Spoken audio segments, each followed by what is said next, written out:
afternoon. I am Maurice Hobson, Atlanta scholar, civil rights scholar, and professor of history and Africana studies at Georgia State University. On this afternoon, I will be serving as the master of ceremony. Today, we honor the life and legacy of the Honorable Maynard Holbrook Jackson Jr., known as the Lion of Atlanta. On his 83rd birthday, we would like to commemorate all that he has done for our people.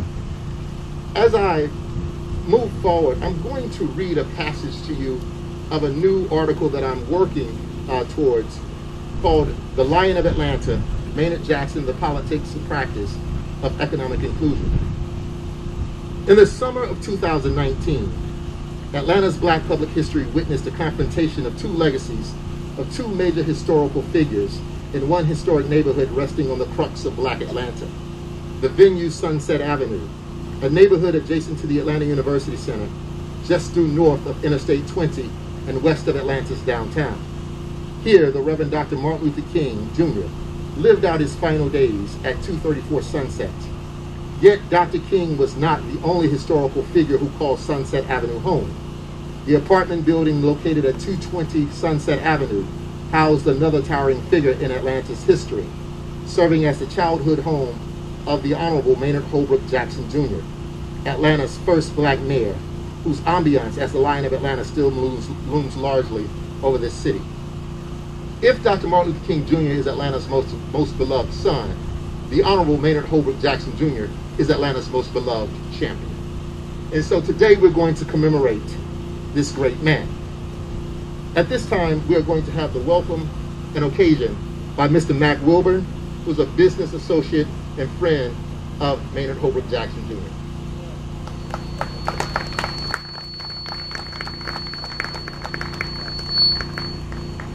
Good evening. It is evening, right? Okay, yeah, it's evening, 12:09. First of all, I just want to say thank you all for coming out.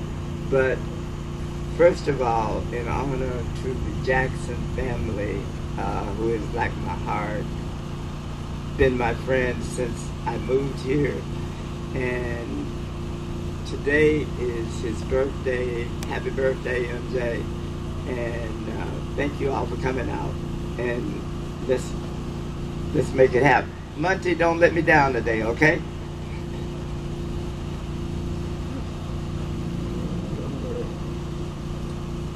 You know that we cannot have a commemoration of this magnitude without a word of prayer. So at this time, I'd like to call Mr. John Blackshear, Chairman of the Deacons Board at Friendship Baptist Church. It's important to know that Maynard Holbrook Jackson Jr. was a lifelong member of Friendship Baptist Church. So we want to make sure that we give the man his due from his own people. And his father, Maynard Holbrook Jackson Sr., was pastor at Friendship Baptist Church.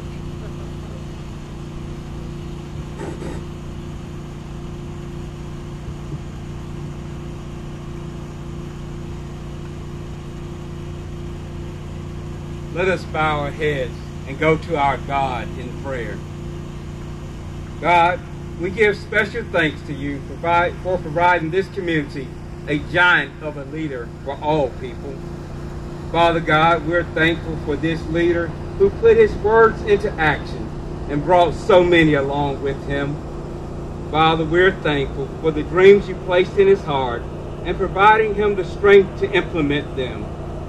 A willingness not to accept no when he knew it was the direction you were providing for his life.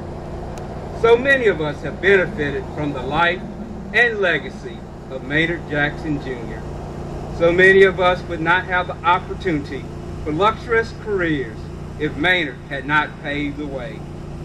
But Brother Jackson was much more than just an accomplished leader. He was quite a family man, giving of all that he had to his wife and his children. With all he accomplished in life and the earthly status he gained, he remained a humble man, very approachable, never forgetting the place from which he came and never forgetting the provider of every gift. God, we thank you for the life of Maynard Holbrook Jackson Jr., your devoted servant. and all the lives he impacted and changed for the better. He truly left this a better place than he found it. May he continue to rest in your peace with you until we all meet again. Amen.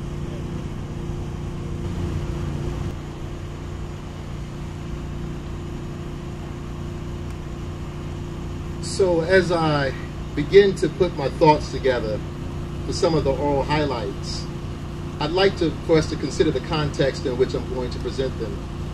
Atlanta's notoriety as a black Mecca, as a prosperous city, has everything to do with four components historically, and the last is something that is current.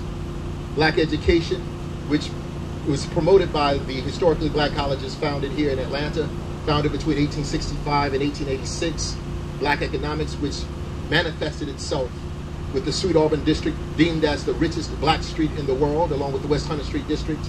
Black political empowerment and electoral politics. And the current one is black cultural expression. And I talk about this in particular, and I'm going to talk about the Bureau of Cultural Affairs a little bit later, because I think that that's an underdeveloped aspect of Maynard Jackson's legacy that really allows us to understand what Atlanta is to the rest of the world. But in 1973, Atlanta's black communities, along with the unique coalition of white progressives, elected Maynard Holbrook Jackson Jr. as the city's first black mayor. Jackson's election was epic for the Southern black political empowerment and electoral politics in the South, and thus Atlanta's notoriety as an international city took on new meaning. Jackson's first term as mayor was full of political success. His affirmative action policies became the gold standard for American industry, producing an overabundance of millionaires of color and those of marginalized communities. And it buttressed by the expansion of Atlanta's airport and public transportation through the Metro Atlanta Rapid Transit Authority. It presented economic inclusion as its signature contribution to the modern civil rights movement. Both crime and police brutality subsided during Jackson's first term, and his creation of the Neighborhood Planning Unit allowed for black communities to have some say in the city's development of their communities, which prevented displacement through gentrification. These words focus on the life and legacy of Atlanta's most beloved champion, the Honorable Maynard Holbrook Jackson Jr., and how he extended the discourse of civil and human rights through political and economic inclusion. In Jackson's legacy, though he was sired into one of Atlanta's most influential families, to his run to the U.S. Senate, to his election as the city's first black mayor, his legacy in terms of affirmative action and progress are to be noted. Today we look towards the city that Maynard Jackson helped to build. And over the last couple of weeks, I was able to do a series of interviews, three distinctive aspects of interviews with some of Maynard Jackson's family, with some of the youth of the Maynard Jackson Youth Foundation, and with some of his contemporaries while in political office. And I could easily name this segment of my conversation Potholes, because every particular group talked about Maynard Jackson and potholes.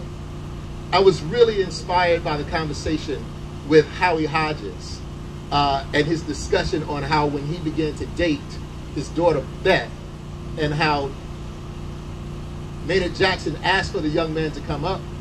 Beth told him, you need to wear a shirt and tie, you need to speak proper English. And when he goes in to meet this towering figure, he slides him a $50 bill and says, make sure you take my daughter outright. I was interested in the conversations that Mr. Angelo Fustier provided in terms of their visit to Cuba when President Fidel Castro shows up to meet with Maynard Jackson while in Havana for the Pan American Games. And what happens is Maynard Jackson looks at his watch and says, Mr. President, I'm about to be late. And Fidel Castro says, well, I'm sure that they won't start without me. But one of the most riveting aspects of what Maynard Jackson was able to do was the Maynard Jackson Youth Foundation. The young people that he was able to present or to empower in terms of how they were to navigate the world, in terms of how to be excellent, in terms of how to posture and position yourself, in terms of how one is to move forward and go into college, is something that will be lasting. It is noted in our communities that a tree is known by the fruit it bears. And today we commemorate the 83rd birthday of the Honorable Maynard Holbrook Jackson Jr.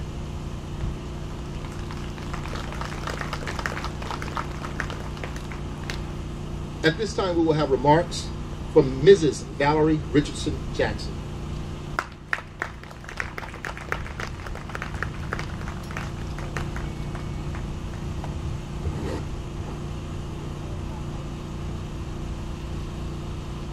Good afternoon, everyone. Oh my gosh. I am so very touched by your presence here today to remember and honor the spirit and legacy of Maynard Jackson. I want to thank my friend and partner Daniel Halpern, who was here earlier and spoke at the 10 o'clock service this morning. He's the president and CEO of Jackmont Hospitality and managing member of Atlanta Restaurant Partners. And I thought he was going to be here today because I wanted to say how he has been such a guiding force in our company during this tremendous pandemic era, and my hat's off to him, no pun intended. And I also I can't see her from here, but I have got to acknowledge Judge Thelma Wyatt Cummings, who spoke earlier this morning too. Thelma, please stand up. Oh my gosh, I can't even tell you how long we've been friends. I haven't seen her lately though.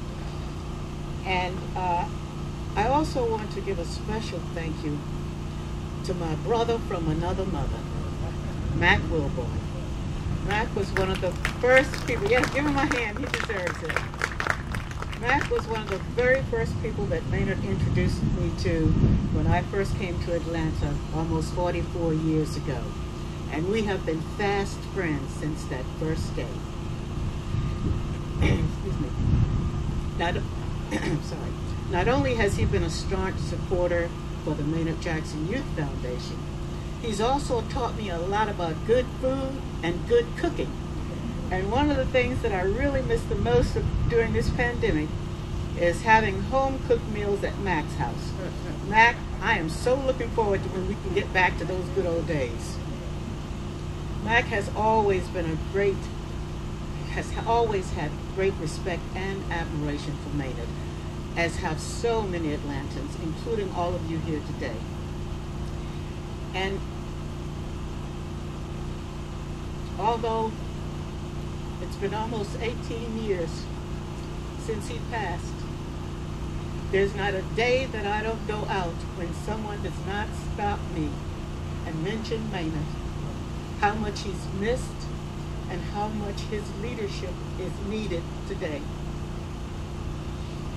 As I listen to the Reverend Senator, I guess I should have said the Senator Reverend, but as I listen to, because he's always Reverend Warnock to me, he'll always be.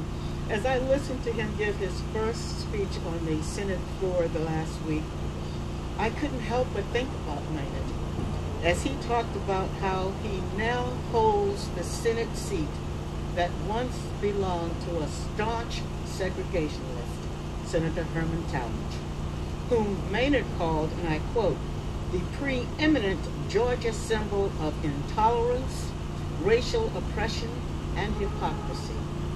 The man who wrote the primer for how to avoid racial integration, titled Youth and Segregation, end quote. I thought about how 53 years ago, Maynard quit his job as director of the Emory Maynard quit his job as director of the Emory Community Legal Services Center and raised $3,000 to pay the qualifying fee to challenge Herman Talmadge. He was spurred on by the assassinations of Martin Luther King Jr. and Robert F. Kennedy. And he was also angry because no one had dared to challenge this racist senator for his seat. 53 years ago, even though he did not win the state of Georgia, he did carry Atlanta, and that opened the doors to his greatness and Atlanta's greatness. 53 years ago, Maynard Jackson was a man ahead of his time.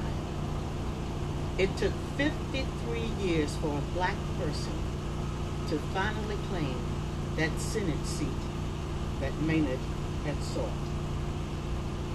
think of the greatness, though, that Maynard could have brought to that seat. Think about it. And think about all the talented black leaders who have come through in the past 50 years who could have sat in that seat and brought a lot to the Senate leadership, talented young black people, and could have been there but for the color of their skin. I know Maynard was grinning and beaming down on us as Reverend Warnock took his oath in the Senate. Oh my gosh, I'm still getting emotional about it myself. Thank God that Reverend Warnock was a determined soul.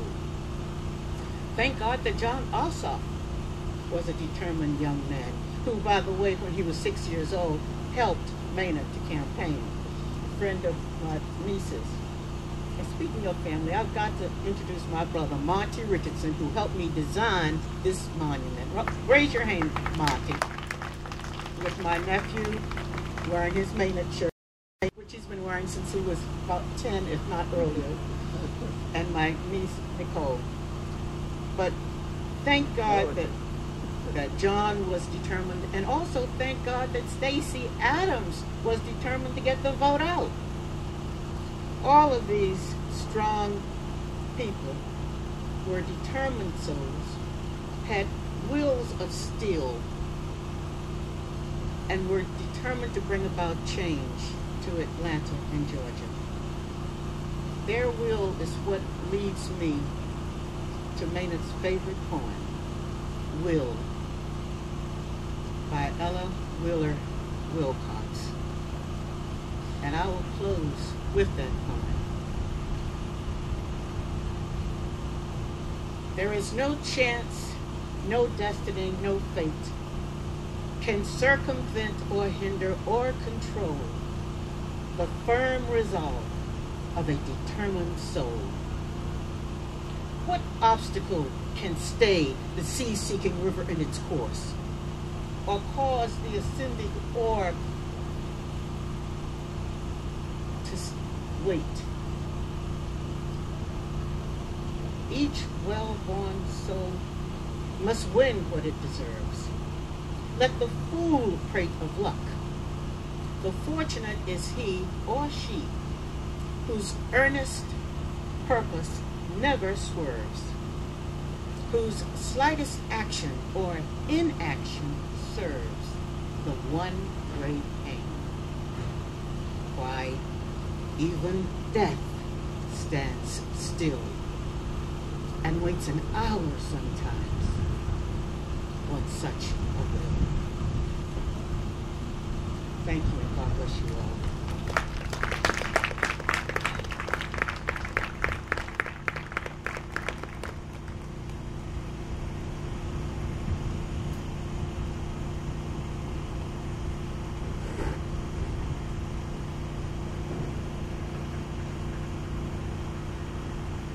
Now, family, you know we can't have a celebration of this magnitude without some good music. So I'd like to present to some and introduce to others Miss Jaleese Wilson, who will provide us a musical selection.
Suddenly the raindrops that fall have a meaning.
So it has been a pleasure to serve as the MC today, and how do you follow that?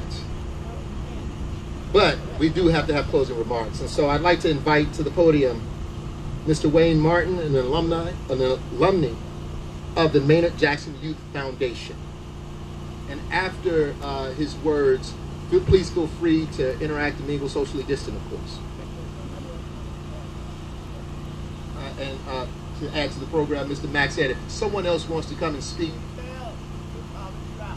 if someone wants to come and speak about their time and with Maynard Holbrook Jackson Jr., please come to the podium if you would like. So, Chief Bell, you've been called out, so I'm sure you'll be here. So.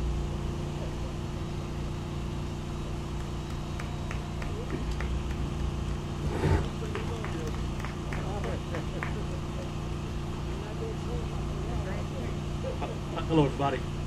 My name is Wayne Martin, and I am a 2000 alum of the Maynard Jackson Youth Foundation.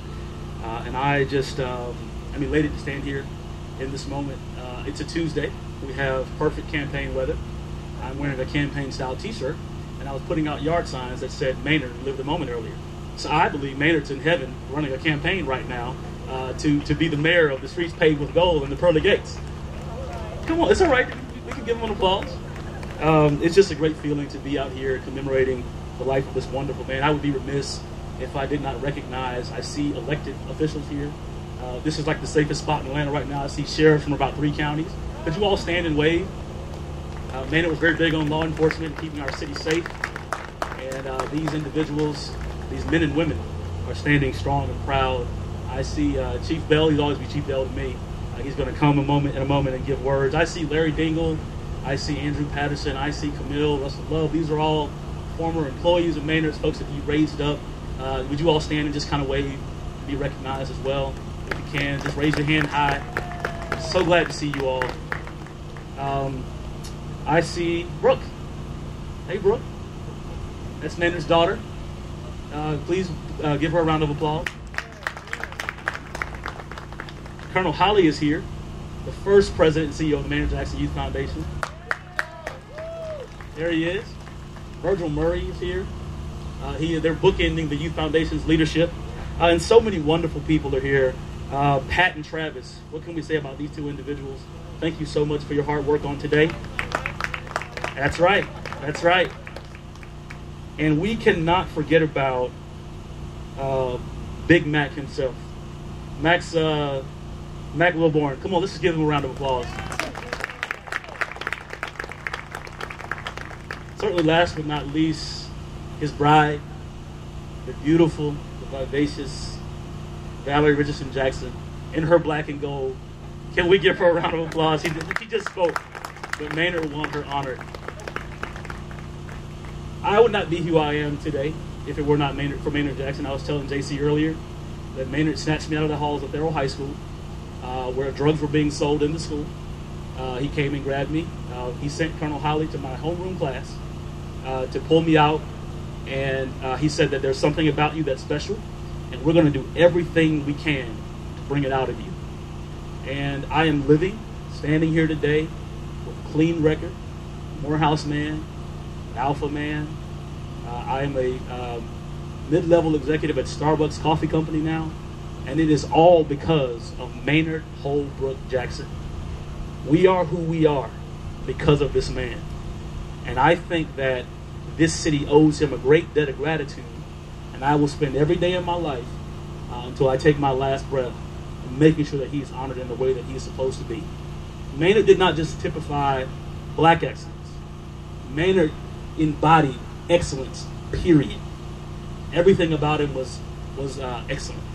I was with a young person earlier that told me that, I was with Bruce earlier, your classmate in Southwest Middle School. He told me that he came down to City Hall thinking he was a big dog and mispronounced a word, and Maynard corrected him in front of everybody. And from that point forward, he always spoke perfect English. Well, Maynard got me one time when I said shrimps at a restaurant. But you know, Maynard never made you feel small when he corrected you. You just felt better. And so I want to thank Maynard for everything that he did for me. I am who I am. You are who you are. And this city is what it is because of Maynard Holbrook Jackson. Next voice we hear after mine is the honorable man himself, Chief Eldred Bell.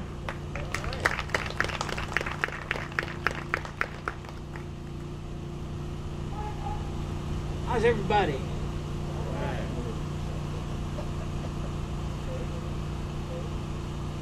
Of all of the things that have been done and said about Maynard Jackson throughout our years of commemorating him, this is the first time I'd had an opportunity to appear publicly and say anything about Maynard. I go back much further with Maynard than most of you do. I remember when Buzzy was short and Brooke was had not even learned to swim yet. Great pools in the backyard, and I remember Mac Wilburn, and we all have a Mac Wilburn story, but I won't tell mine. And of course, I have many Angelo Fuster and others. I have many Maynard stories, and I think I'll at least tell one. I had the opportunity to go to school with Maynard Jackson. We both studied at the feet of many instructors at the David T. Howard High School, along with Vernon Jordan and including Martin Luther King Jr. and others.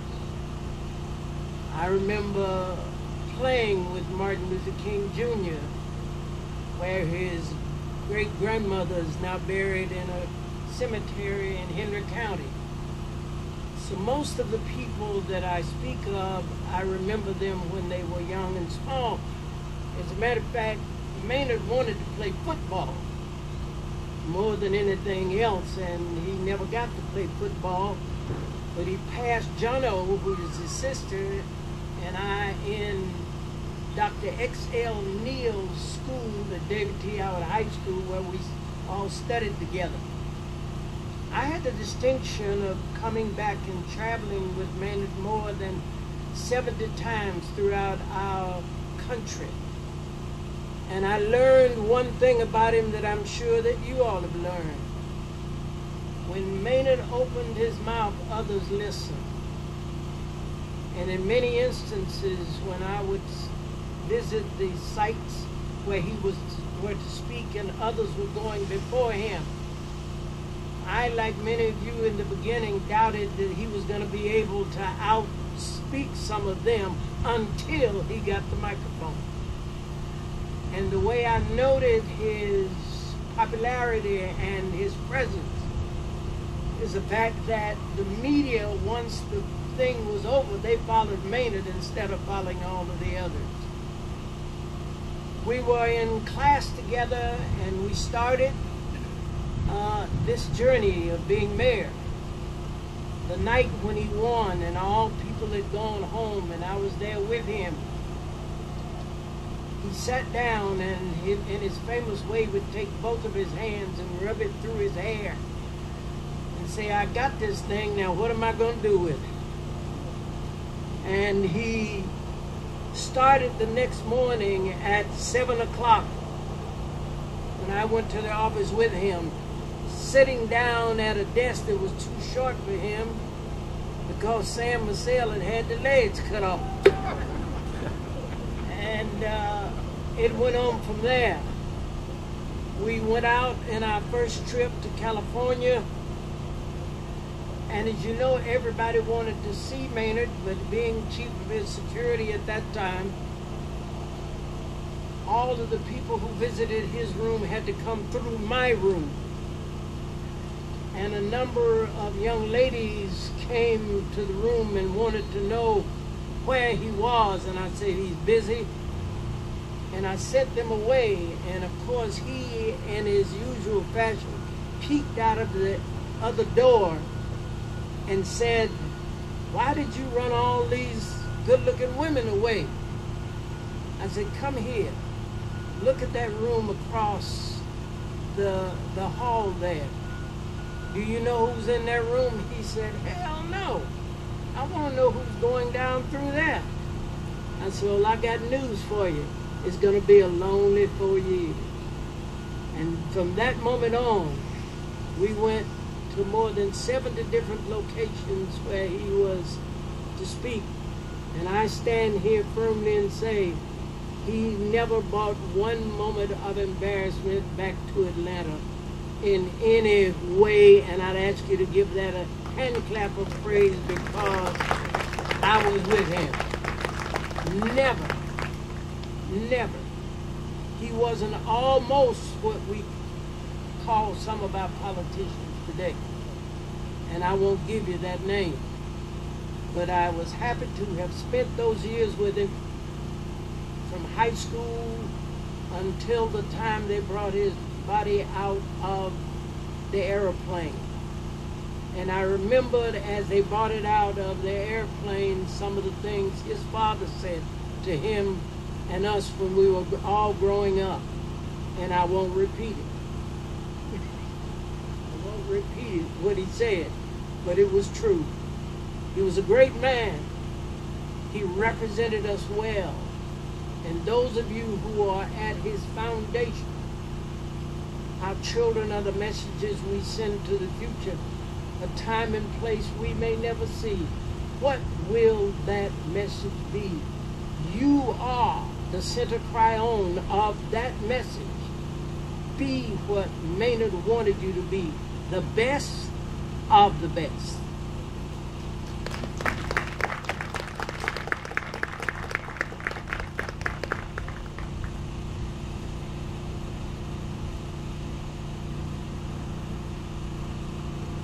Add a PS. I see Brooke here. Thank you, Brooke. It's so good to see you. But I want to mention that our other children, 2 of them live out of town. Buzzy is now out of town, Maynard Jr., and Beth, the oldest, is still in D.C. Valerie Amanda, our oldest, lives in Arizona, and she couldn't get here. And even though Alexandra lives here, she's expecting a baby any day now, so I wouldn't let her come because I didn't want her to get emotional and have the baby right here on Maynard's birthday because I want her to save it for my birthday. Anyway, I just wanted to, she had asked me to say hello to everyone and to send her regrets for not being here.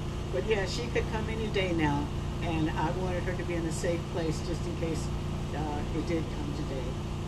In case she did come today, because she's going to be a girl. So I just wanted to share that with you and to say hello to Brooke also. I'm not sure if I'll get a chance to talk to you before we leave. Thank you, everyone. Each and every one of you. I'm just so happy to see you today. Brings back so many memories. And I truly, truly appreciate your appreciation for Maynard.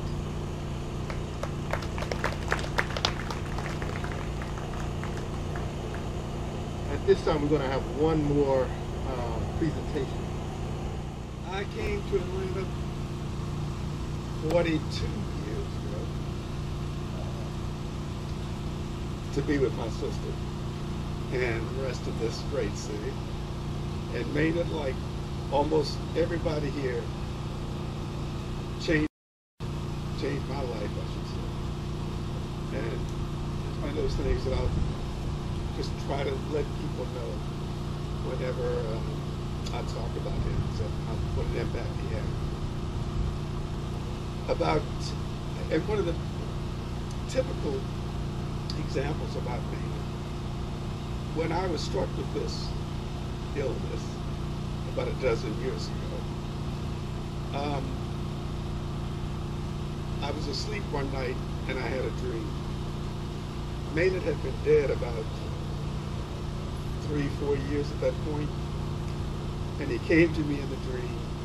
He had that big smile. Everybody knows Maynard with that big smile, that beautiful grin. And he looked at me and he said, "Brother, don't worry. 3 things: breathe, believe, and behave." And I thought about that when I woke up. It was like an epiphany, because it was so true. Breathe, stay calm, don't panic, believe in yourself, believe. In other words, have faith. Believe you can sustain yourself. Don't give up. And behave. Do the things you should do, and don't do the things you should not. And it was like something I could kind of live by that helped me sustain myself as I have dealt with this for a dozen years. But that was his personality. Everybody says it was easy to love Maynard because you could tell he loved you. He really did. One of the things about him that was interesting, Maynard had this formal side to him. He'd always stand straight and address people properly and speak like you said, perfect enunciation. But one of the things that he would always do, no matter what, he would recognize family. No matter what event, how many people, family was there, he'd recognize them, right?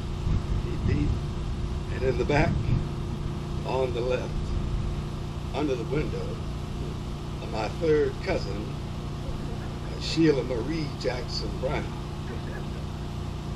Sheila's working at Six Flags this summer, gate attendant. But doctor, she is the best gate attendant in the park. He was like that, Mac Wellborn. What a partner. If you ever need a friend, Mac will buy one for you.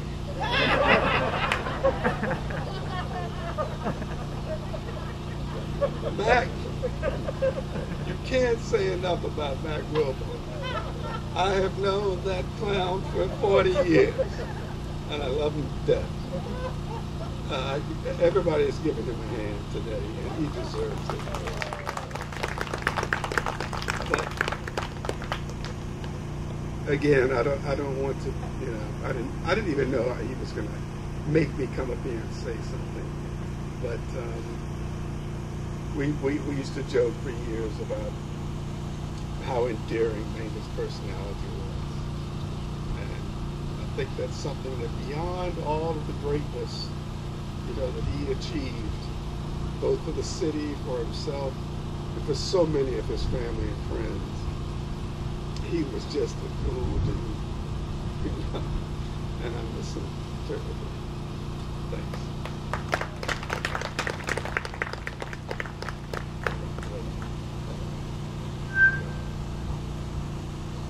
As a point of privilege, Chief Bell would like to make another presentation.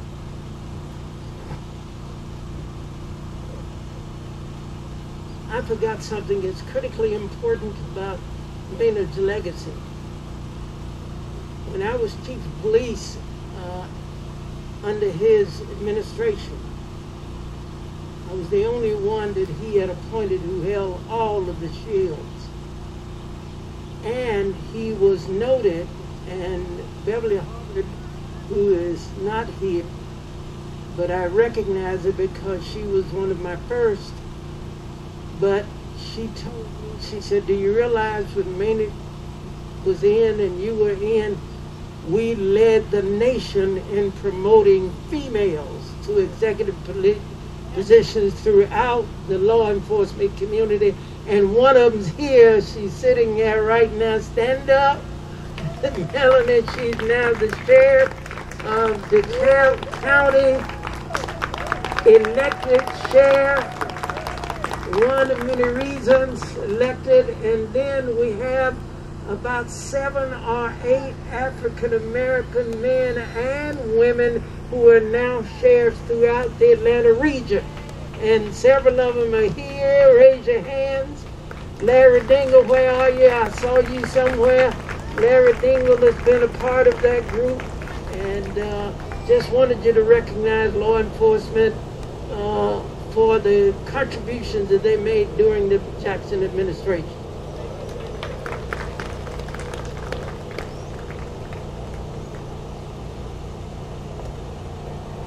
So that presentation will conclude this event. Please feel free to mingle, social distance, distantly of course. And I hope that you all have a great rest of your day. Thank you all for your time.